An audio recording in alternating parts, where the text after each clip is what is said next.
કરું છું। ચાલો વિદ્યાર્થીઓ, આ વિડિયોની અંદર હું તમારા માટે મોસ્ટ આઈએમપી વિજ્ઞાનના ચેપ્ટર નંબર 11 ના વિદ્યુતનો પ્રશ્ન તમારા માટે લાવ્યો છું, બરોબર।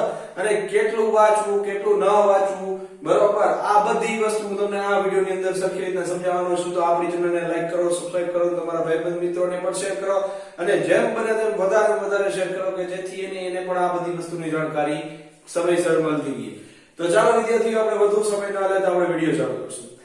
આ છે ચેપ્ટર નંબર 11 વિદ્યુત, બરોબર, જે આપણે લોકોને ગમતું જ નથી વિદ્યાર્થીઓ, તમને ચોખ્ખું જ કહું, બરોબર।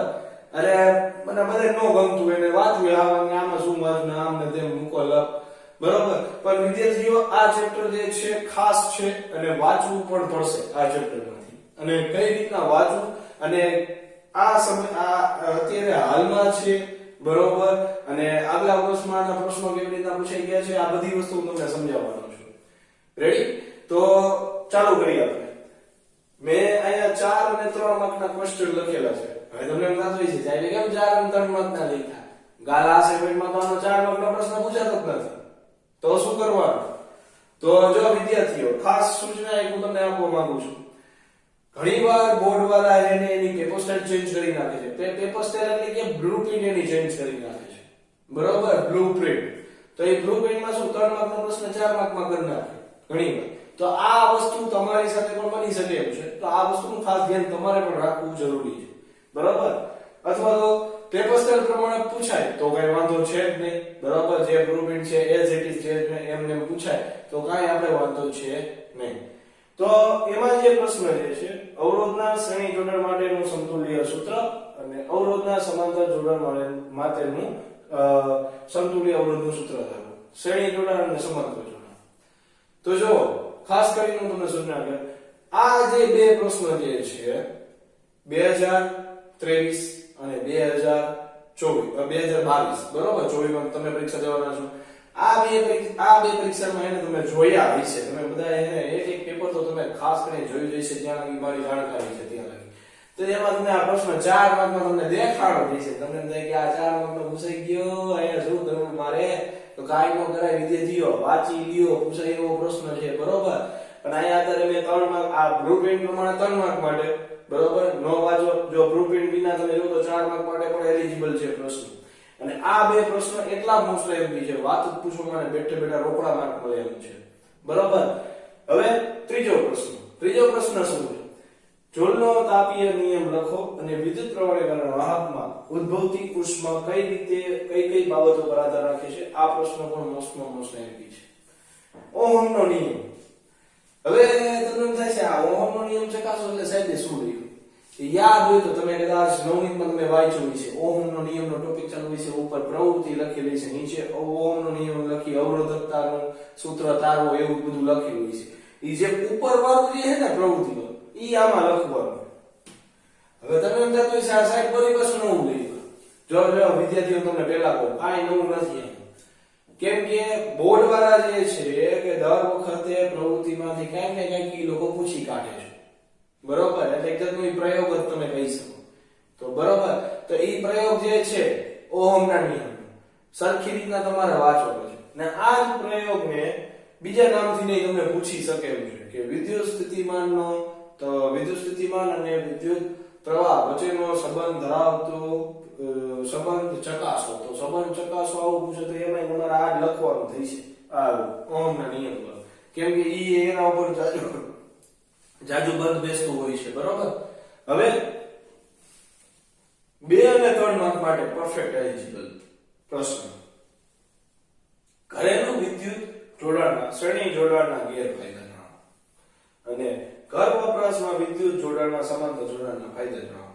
હવે આમાં છોકરાઓ ઘણા બધા કન્ફ્યુઝ થઈ જાય, કેવી રીતના ઈ પણ હું તમને સમજાવું। તમે આ શ્રેણી જોડાણ તમે સમાંતર જોડાણ તમે પૂરું કરતા આવીશો ને એની નીચે લાક્ષણિકતા આવતી છે, હજી મેં લાક્ષણિકતા તમે આમાં નથી લખી, એ હું કહીશ તમને, બરોબર। બધી વસ્તુ વાંચી છે, બીજી વસ્તુ એડ કરીને તમને સમજાવીશ કેવા પ્રશ્ન વાંચવાની જરૂર, બરોબર। તો આ બે પ્રશ્નો જે છે એ તો વાંચવાના છે, આ મોસ્ટ આઈએમપી છે। પણ તમે સમાંતર, જ્યારે આપણે સમાંતર જોડાણનું સૂત્ર પૂરું થતું હોય છે, નીચે સમાંતર જોડાણની લાક્ષણિકતા છે, શું છે? સમાંતર જોડાણની લાક્ષણિકતાઓ જણાવો.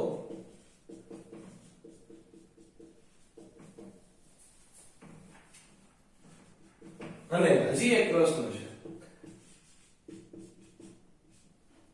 શ્રેણી જોડાણની લાક્ષણિકતાઓ જણાવો.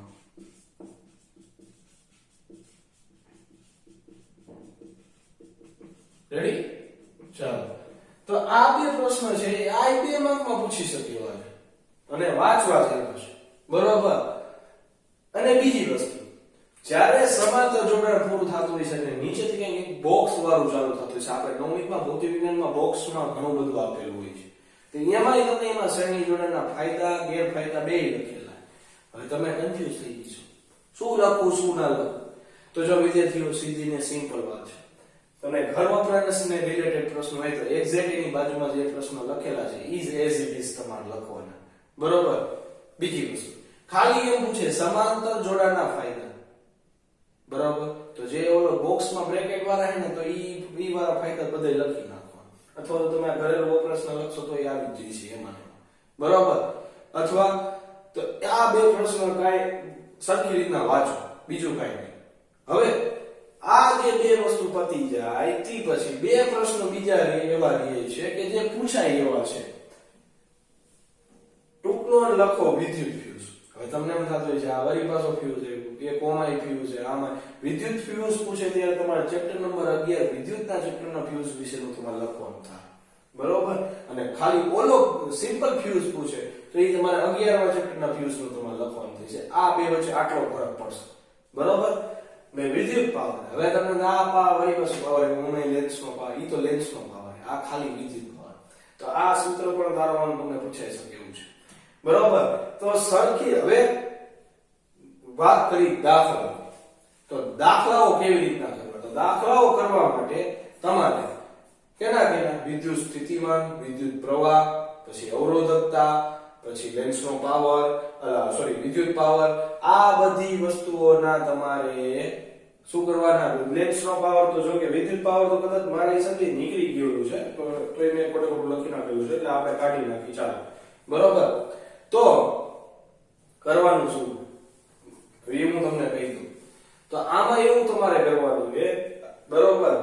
તો દાખલા જે છે પેલા એના માટે થિયરીમાંથી તમારે કહ્યું કે જો મને જ્યાં લગી ખબર છે ત્યાં લગી સમાંતર જોડાણ અને શ્રેણી જોડાણ લગીની બધી વસ્તુ રાખેલી છે, એમાં લગભગ મારા ત્યાં વિદ્યુત ફ્યુઝ નથી, બરોબર. તો આપણે વિદ્યુત ફ્યુઝ કેન્સલ કરી નાખીએ. આ મેં જૂની ચોપડીમાં મેં બધું મટીરીયલ બનાવ્યું એટલે થોડું કન્ફ્યુઝ થઈ ગયું, બરોબર. પણ તમારે આટલું તો વાંચો. તદ ઉપરાંત એટલે કે વિદ્યુત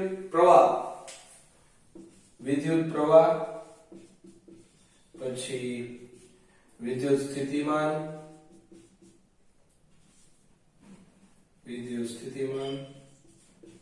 પછી વિદ્યુત સ્થિતિમાનનો તફાવત,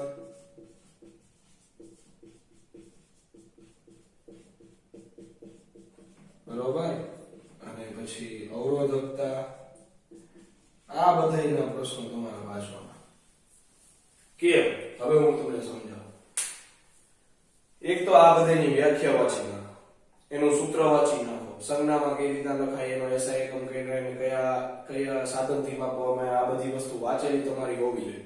અને જો જેમાં અવરોધકતામાં સૂત્ર તારવવાનું આવશે તો એમાં સૂત્ર તારો તે તમને આવડવું જોઈએ. પૂછી શકે, કાંઈ ભરોસો નથી બોર્ડ વાળાનો. જો વિદ્યાર્થીઓ તમને ચોખ્ખું કહું, કાંઈ નથી, ગાણિતિક બધી ફોર્મ બધી યાદ રાખવાની છે, બસ બીજું કાંઈ હોતું નથી. હવે આ બધી વસ્તુ થઈ જાય. હવે તમને એમ થાય કે સાહેબ આ દાખલા તો નહીં થાય, શું કરશો? તો જો જેને દાખલા ફાવે ઈ જ દાખલા ટ્રાય કરજો. હું તમને હજી કહું છું કે શેના દાખલા આવશે, યા વિદ્યુત પ્રવાહના, વિદ્યુત સ્થિતિમાનના, વિદ્યુત અવરોધકતાના આના દાખલા પણ આવે છે, અથવા એના સિવાયના સમાંતર જોડાણ અને શ્રેણી જોડાણ, બરોબર, ઈ બેના પણ દાખલા આવે છે. તો એના પણ તમારે દાખલા શીખવા પડે. જો તમારાથી આ દાખલા તમારાથી આ નથી થતા, બધા ઉદાહરણ તો બધા જ ગણવાના. આ સ્વાધ્યાયના આટલા દાખલા ગણી લેશો તો પણ ચાલશે, બરોબર. પણ એના આ તમારે જો ન કરવું હોય તો આ બધી વસ્તુ તમારે કમ્પલસરી વાંચવી પડશે. કેમ કે આ વસ્તુથી તમને ફાયદો શું થઈ છે, 1 માર્કમાં 2 માર્કમાં કંઈક ટચુકડું નાનું નાનું પૂછી દે તો તમને આવડી જશે. બરોબર, આ વસ્તુ એવી છે. તો આને બરોબર આ બધી વસ્તુ વાંચી નાખો અને રોકડા માર્ક લો. તો ચાલો વિદ્યાર્થીઓ, આપણે આ વિડિયો અહીંયા એન્ડ કરશું. બરોબર, જો તમને સરખી રીતના તમને સમજાણું હોય તો આપણી ચેનલને લાઈક કરજો, સબસ્ક્રાઇબ કરજો, તમારા ભાઈ મિત્રોને પણ શેર કરજો કે જેથી એને આ વસ્તુનો લાભ મળે. ચાલો, જય હિન્દ, જય ભારત.